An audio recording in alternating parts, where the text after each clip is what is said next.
Hi guys, இந்த வீடியோல Madras coffee ஹவுஸோட ரிவ்யூவும் விநாயகரை கரைக்க எங்க போகணும்னு பார்க்கலாமா?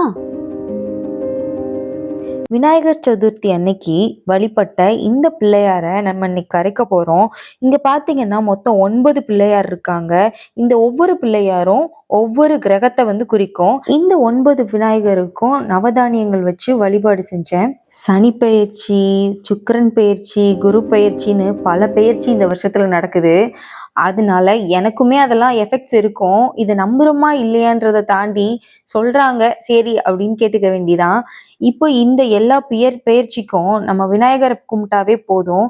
அதுவும் பிள்ளையார்பட்டியில இருக்க அந்த விநாயகரை நம்ம வழிபட்டோம்னா இந்த கிரக பயிற்சிலாம் கொஞ்சம் சரியாயிடும்.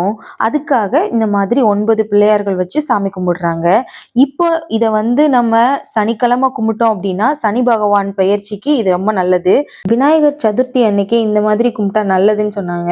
சரி செஞ்சிடலான்னு பண்ணியாச்சு. இது ஒரு வீக்கெண்டு, அதனால வெளியில போகலாம் அப்படின்னு பிளான் பண்ணோம். எங்கன்னா அண்ணா நகர் டவர் பார்க்குக்கு போயிட்டு இங்க இவர் பொக்கிமான் பிடிப்பாரு, நானும் ஹிரனும் சும்மா விளையாடுறது அது மாதிரி டைம் பாஸ் பண்ணிட்டு வரலான்னு பிளான் பண்ணோம். போற வழியில ஏரி இருக்கு, சிட்லப்பாக்கம் லேக்கு. இப்போ இந்த லேக்ல பிள்ளையார் கரைக்கிறதுக்காக இங்க பாத்தீங்கன்னா வரிசையா லாரியில எல்லாம் பிள்ளையார் வச்சிருந்தாங்க. நாங்களும் எங்க வீட்டுல இருக்கிற எல்லா பிள்ளையாரையும் ஒரு கவர்ல எடுத்து வச்சு எடுத்துட்டு போயிட்டேன். ஆக்சுவலா போகும்போதுதான் தெரியுது அதை க்ளோஸ் பண்ணிட்டு இருந்தாங்க பார்க்க. ஆனா அவங்க கிட்ட ஒரு 2 மினிட்ஸ் அப்படின்னு சீக்கிரம் போயிட்டு ஓடி வாமான்னு சொல்லி டைம் கொடுத்தாங்க. நான் ஓடி வந்துட்டு இங்க இருந்து கொஞ்சம் தண்ணி நிறைய இருந்துச்சுன்னா நம்ம ஈஸியா கரைச்சிடலாம். தண்ணி ரொம்ப டவுன்ல இருந்துச்சு, எப்படி உள்ள இறங்கவே முடியாது. அதனால நம்ம கொஞ்சம் தூக்கி போட்டுதான் கரைக்கிற மாதிரி இருந்துச்சு. என்னால எவ்வளவு முடியுமோ அவ்வளவுக்கு வாட்டர்ல தான் போட்டேன். எல்லாம் போட்டுட்டு அந்த கவரை நம்ம போடக்கூடாது இல்லையா, அதை டஸ்ட்பின்ல டிஸ்போஸ் பண்ணிட்டு அப்புறம் எங்களோட வீக்கெண்ட் பிளானுக்கெல்லாம் கிளம்பிட்டோம். இங்க இருந்து நாங்க ஸ்கூட்டில தான் வந்தோம். ஸோ ஸ்கூட்டியை கொண்டு போய் சானிட்டோரியம்ல இருக்கிற இந்த பார்க்கிங்ல தான் அடிக்கடி விடுவோம். ஸோ அதனால இந்த பார்க்கிங்ல விட்டுட்டு இங்க 20 ருபீஸ் சார்ஜ் பண்ணுவாங்க. ஸோ நெக்ஸ்ட் டே ஆச்சுன்னா அதுக்கு 20 ருபீஸ், மொத்தம் 40 ஆயிரும். நாங்க உடனே வந்துருவோம் இல்லையா, அதனால 20 ருபீஸ் கொடுத்து இங்க பார்க்கிங் போட்டுட்டு நெக்ஸ்ட் ட்ரெயின்ல போறதா பிளான். இந்த ஹிரனுக்கு அடிக்கடி இங்க ட்ரெயின் பாக்குறதுக்கு இங்க வருவோம். ஸோ இங்க ஹிரனுக்கும் அது புதுசு கிடையாது, எங்களுக்கும் இது புதுசு கிடையாது. மேக்சிமம் இந்த ஸ்டேஷனுக்கு வருவோம்.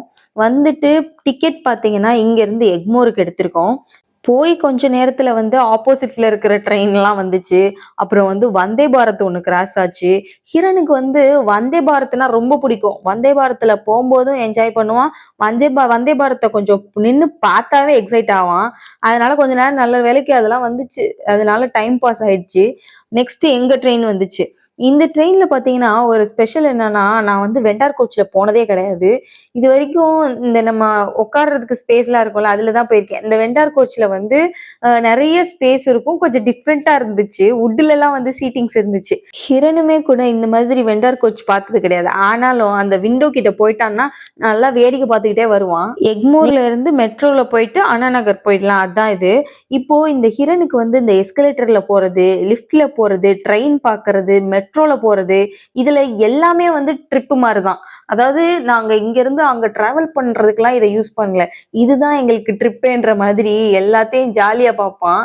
வரும்போதெல்லாம் தெய்வ குழந்தையாதாங்க அந்த மெட்ரோ வர்ற வரைக்கும்.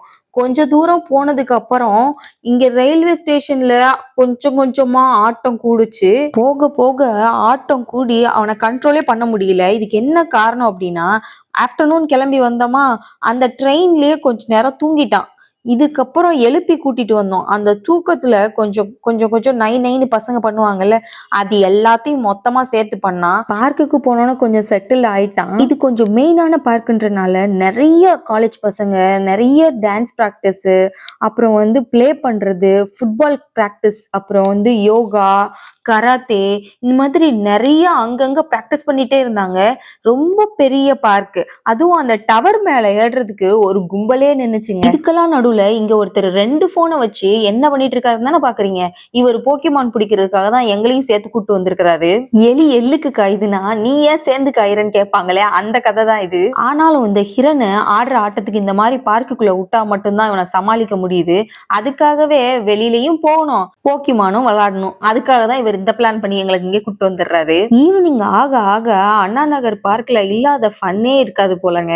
வந்து பார்த்தா ஸ்னேக் அண்ட் லேடரு, குட்டி பசங்க எல்லாம் விளையாடுதுங்க. அந்த பக்கம் பார்த்தீங்கன்னா ஒரு ஃபிட்னஸ் சேலஞ்ச் போயிட்டு இருக்கு. இது ஒரு ஹாஸ்பிட்டல் வந்து ஆர்கனைஸ் பண்ணிட்டு இருக்காங்க. இதுல எத்தனை பேர் வந்து எவ்வளவு புஷ்அப்ஸ் எடுக்கிறாங்கன்றத கவுண்ட் பண்ணி யார் இதுல வின் அந்த மாதிரி சொல்லிட்டு இருந்தாங்க.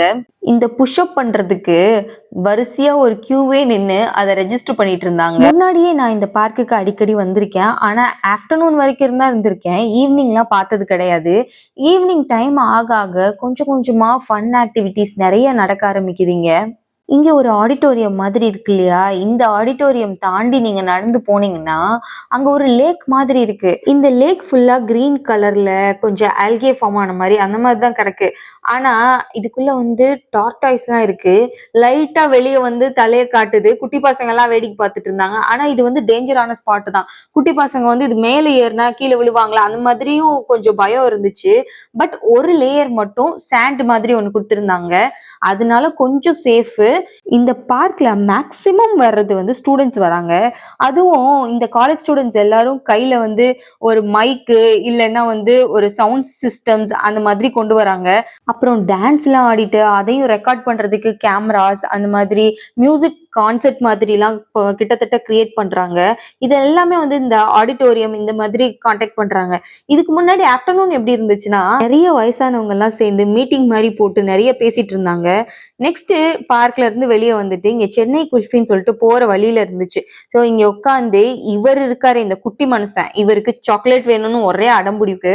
அதனால சாக்லேட் ஐஸ்கிரீமை வாங்கி கொடுத்துட்டு நாங்களும் 2 பேரும் ஐஸ்கிரீம்லாம் சாப்பிட்டுட்டு, இவரை பார்த்தா இவர் ட்ரெஸ் ஃபுல்லா வடிச்சு வச்சுட்டாரு. அதனால நாங்க பேக்கப் வச்சிருக்க ட்ரெஸ் வச்சு மாத்திட்டு திரும்பி ரிட்டர்ன் வர்றதுக்காக மெட்ரோக்கு வந்துட்டு லைட்டா பசிக்கிற மாதிரி இருந்துச்சு. சரி ஈவினிங் காஃபி குடிக்கலாமேன்னு இவர் ஸ்டாப் பண்ணாரு. இருக்கிறதுலயே ஒஸ்டான ப்ரௌனி இந்த கடையில தாங்க நான் சாப்பிட்டேன். ஐயோயோயோ முடியல. அதாவது 55 ரூபாய்க்கு ப்ரௌனி வாங்கி ஒரு 10 ரூபா பன்னு கூட நல்லா இருக்கும்டா, இது அதை விட மோசமா இருக்கேன்னு சொல்லி சாப்பிட்டேன். தயவு செஞ்சு யாராவது இந்த காஃபி கடைக்கு வந்து காஃபி குடிக்கிறதோட ஸ்டாப் பண்ணிக்கோங்க. ப்ரௌனிக்கு ஆசைப்பட்டீங்கன்னா உங்க பைசா தான் வேஸ்ட். இவர் ஆல்ரெடி சொன்னாரு, அதை கேட்காம நான் வந்ததுனால ட்ரெயின்ல ரிட்டர்ன் வரும்போது சொல்லிக்கிட்டே வந்தாரு, இது உனக்கு தேவையா குமாருன்ட்டு. அப்படியே ட்ரிப்பை முடிச்சுட்டு வீட்டுக்கு கிளம்பியாச்சு.